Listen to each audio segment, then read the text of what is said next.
Hello students, today we will start our lesson 19 of English grammar book, that is simple, compound and complex sentences.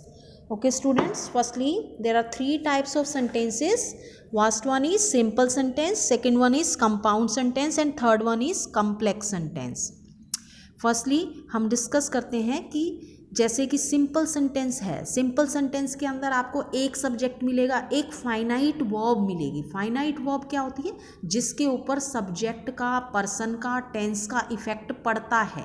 जैसे कि ही के साथ goes लगता है, दे के साथ गो लगता है. अगर हम इसका टेंस बदल देंगे तो वेंट बन जाएगा. तीनों सिचुएशन के अंदर गो, गोज और वेंट जो ये चेंज हुआ है इसको हम कहते हैं फाइनाइट वर्ब. और जो आपका कंपाउंड सेंटेंस होता है, कंपाउंड सेंटेंस में हमारे पास टू कोऑर्डिनेट क्लोजेज होते हैं. कोऑर्डिनेट क्लोज को ज्वाइन करने के लिए कोऑर्डिनेट कंजंक्शन का यूज़ करते हैं. आपको मैं क्लोजेज के बारे में क्लोजेज के चैप्टर में बता चुकी हूँ, फिर भी मैं इस चैप्टर में आपको क्लियर करूँगी. सबसे पहले हम देखते हैं सिंपल सेंटेंस. सिंपल सेंटेंस मैंने आपको बताया one subject one finite verb है. जैसे आपके एग्जांपल्स में दिया है, the principal rewarded Akshay for his honesty and bravery. इसमें आप देख सकते हो जो द प्रिंसिपल है, द वो सब्जेक्ट है और आपका जो रिवार्डेड है वो इसमें फाइनाइट वर्ब है. ऐसे ही नेक्स्ट सेंटेंसेस के अंदर a strong puff of wind आपका सब्जेक्ट है, ब्लू आपका वर्ब है. द कॉमन मैन आपका सब्जेक्ट है, हैज़ आपकी वर्ब है.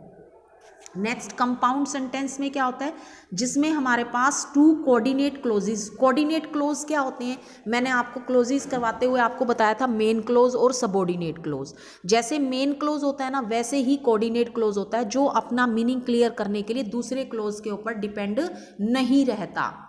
जो और उनके बीच में उन दोनों को, वो दोनों ही डिपेंडेंट नहीं होते. मतलब कंपाउंड सेंटेंस के अंदर आपको दो क्लोजेस मिलेंगे, एक कोऑर्डिनेट क्लोज, दूसरा भी कोऑर्डिनेट क्लोज. वो दोनों ही इंडिपेंडेंट होते हैं और उन दोनों को बीच में ज्वाइन करने के लिए हमारे पास कोऑर्डिनेट कंजंक्शन होती हैं. कोऑर्डिनेट कंजंक्शंस कौन सी होती हैं? बट, और, सो, एंड, फॉर, नोर, यट. एक तो इनकी पहचान क्या होती है? कंपाउंड सेंटेंस को आप कैसे आइडेंटिफाई करोगे? आपको इसके अंदर कोऑर्डिनेट कंजंक्शंस मिलेंगी जो मैंने आपको अभी बताई हैं, और प्लस मैं जो आपके ये भेजूंगी वीडियो, इसके साथ मैंने पेंसिल से भी लिख रखा है. कोऑर्डिनेट कंजंक्शंस कौन सी होती हैं? बट, और, सो, एंड, फॉर, नोर, यट. इनसे इनकी ज्वाइनिंग होती है. प्लस जो दोनों ही क्लोजेज होते हैं वो इंडिपेंडेंट होते हैं. आप उनको अलग अलग करके दे सकते हो, वो किसी के ऊपर अपना मीनिंग क्लियर करने के लिए डिपेंड नहीं रहते. उनको हम कहते हैं कंपाउंड सेंटेंसेस. जैसे आपका एग्जाम्पल है, Rita recited a patriotic poem and Rosy presented an act of break dance. इसमें आप एंड को छोड़ दो, एंड के पहले वाले हिस्से को देखो कि वो अपना मीनिंग खुद क्लियर कर रहा है, वो किसी के ऊपर डिपेंड नहीं है अपना मीनिंग क्लियर करने के लिए. दूसरा हिस्सा एंड के बाद वाला, वो भी अपना मीनिंग खुद क्लियर करके बता रहा है, किसी और के ऊपर डिपेंड नहीं है. और एंड जो है वो एक कोऑर्डिनेट कंजंक्शन है. तो दो पहचान है इसकी. एक तो आपने कंजंक्शन को देखना है कि कौन सी कंजंक्शन यूज की गई है. कोऑर्डिनेट कंजंक्शंस जो मैंने आपको बताई हैं उनमें से कोई एक होगी तो ये कंपाउंड सेंटेंस होगा. नेक्स्ट है आपका कॉम्प्लेक्स सेंटेंस. कॉम्प्लेक्स, बेटा आपको अगर वीडियो सुनते वक्त अगर आपको ये पिक्चर क्लियर नजर ना आए ना, तो आप अपनी बुक खोलकर मेरी वीडियो को सुन सकते हो, क्योंकि वीडियो बनाते हुए थोड़ी सी पिक्चर जो है वो ब्लर हो जाती है बेटा. तो आप प्लीज़ अपनी बुक को खोल लें मेरे सुनते हुए वीडियो को. तो कॉम्प्लेक्स सेंटेंस क्या होता है? कॉम्प्लेक्स सेंटेंस में हमारे पास एक प्रिंसिपल क्लोज होता है, एक सबऑर्डिनेट क्लोज होता है, जो मैंने आपको ऑनलाइन लेक्चर के अंदर कंपाउंड क्लोजेस के बारे में समझाया है.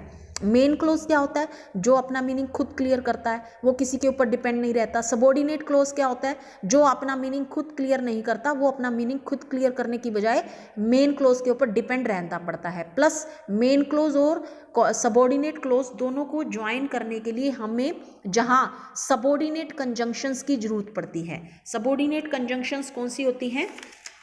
ये मैंने आपको जो पीडीएफ भेजूंगी उसमें भी लिख रखी हैं, प्लस मैं बता भी देती हूँ आपको.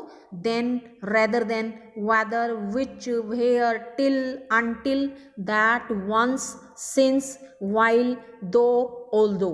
ये आपकी सारी सबऑर्डिनेट कंजंक्शंस हैं. मैं फिर से एक बार सबऑर्डिनेट कंजंक्शंस को बता रही हूँ. THAN, then, rather than, whether, which, where, till, until, that, once, since, while, though, although। जैसे कि आपके बुक में एग्जाम्पल दिया है नेक्स्ट पेज पर, give me whatever is ready to eat, give me to eat, give me to eat आपका main, whether whatever is ready आपका subordinate clause है, और इसमें वट एवर जो है आपकी सबॉर्डिनेट कंजंक्शन है। इसकी पहचान भी आप कैसे करेंगे, सबसे पहले आपको इसकी कंजंक्शन देखनी है, जो कंजंक्शन होंगी वो सबॉर्डिनेट होंगी, जो मैंने अभी आपको बताई उनमें से कोई एक होगी, प्लस इसके जो क्लोजेज होंगे, एक क्लोज तो अपना मीनिंग खुद क्लियर करके बताएगा, किसी और के ऊपर डिपेंड नहीं होगा, दूसरा जो सबॉर्डिनेट क्लोज होगा वो अपना मीनिंग क्लियर करने के लिए मेन क्लोज के ऊपर डिपेंड रहता है।